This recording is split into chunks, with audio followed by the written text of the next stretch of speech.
The New York Times, citing two people who'd been briefed on the matter, reported Thursday the convening of a federal grand jury that is investigating the handling of 15 boxes of classified White House documents that were squirreled away at Mar-a-Lago, Donald Trump's Florida home. It's easy to understand why this reporting didn't lead most newscasts that day, given the more dramatic story of the decision by the House committee investigating the Jan. 6, 2001, attack on the U.S. Capitol to subpoena 5 sitting members of Congress. But that story shouldn't distract us from the big news that a grand jury has reportedly been impaneled to find out how and why national secrets were packed up in Washington and parked in Palm Beach. To borrow a concept from the world of classified information access, here's what you need to know to process this development. First, a grand jury means the Justice Department believes a crime may have been committed. While some pundits have asserted that convening the grand jury is part of a routine damage assessment to explore the national security aspects of what the intelligence community calls a spill of classified documents, that's a misleading explanation. To be sure, every agency that has a piece of the intelligence reporting in the box documents will have to be notified, will have to conduct analyses of the threat that could be posed if their reporting gets into the wrong hands, and will have to determine what steps can be taken to prevent a recurrence. But that kind of routine cleanup of a spill doesn't require a grand jury. A grand jury investigates potential crimes. When the Washington Post reported February 10 that classified documents, including some marked top secret, had been discovered at Trump's Florida residence, Trump spokesperson Taylor Budowich, in a written statement to the newspaper, said, "It is clear that a normal and routine process is being weaponized by anonymous, politically motivated government sources to peddle fake news. The only entity with the ability to credibly dispute this false reporting, the National Archives, is providing no comment." In a letter dated February 18 to Representative Carolyn Maloney, DNY, chair of the Committee on Oversight and Reform, David S.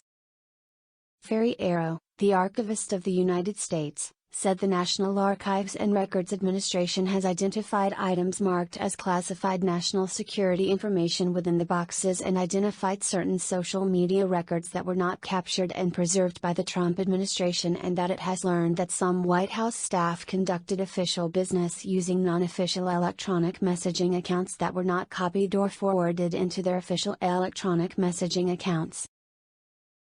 Also in that letter, Ferriero wrote, because NARA, National Archives and Records, identified classified information in the boxes, NARA staff has been in communication with the Department of Justice. When the New York Times asked Budowich for comment for its story that a grand jury was being convened, he said, President Trump consistently handled all documents in accordance with applicable law and regulations. Belated attempts to second-guess that clear fact are politically motivated and misguided.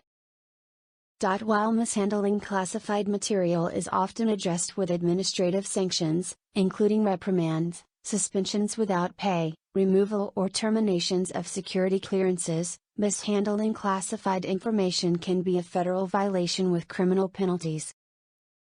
As a primer from the Brennan Center for Justice explains, federal law imposes penalties for knowingly removing classified material without authority and with the intent to keep it in an unauthorized location.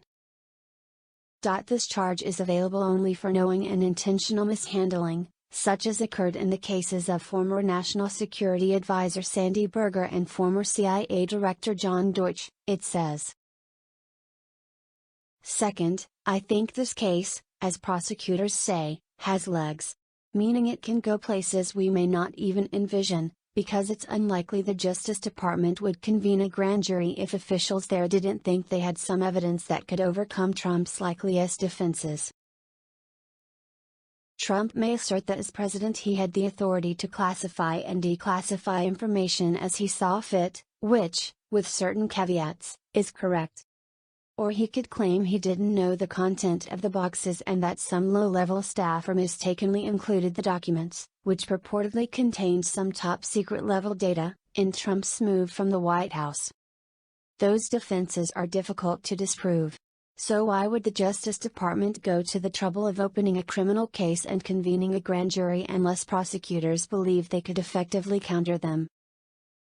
A sentence in the New York Times story may shed some light on what the Justice Department may have. The documents in question are believed to have been kept in the residence of the White House before they were boxed up and sent to Mar-a-Lago. 15 boxes of classified documents sitting in the residential wing of the White House doesn't sound like a mistake to me. That sounds deliberate and less like an error that could be attributed to staff. Virtually every day during my 25 years with the FBI, I handled classified information. It was my experience that staffers, whose job is to know and comply with the rules and regulations for handling such data, don't deliberately break those rules unless someone at a high level makes them break those rules. That's why I don't believe this grand jury is targeting low-level staffers. Third, perhaps this is bigger than just a mishandling case. As Justice Department investigators examine the documents, they'll be able to see whether the contents held some value to Trump or those around him and possibly determine whether Trump could benefit from whatever's in those documents.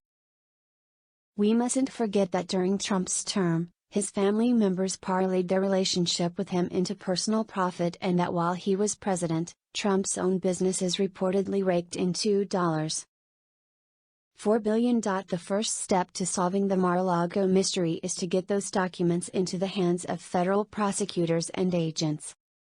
The convening of a grand jury suggests that may have already happened.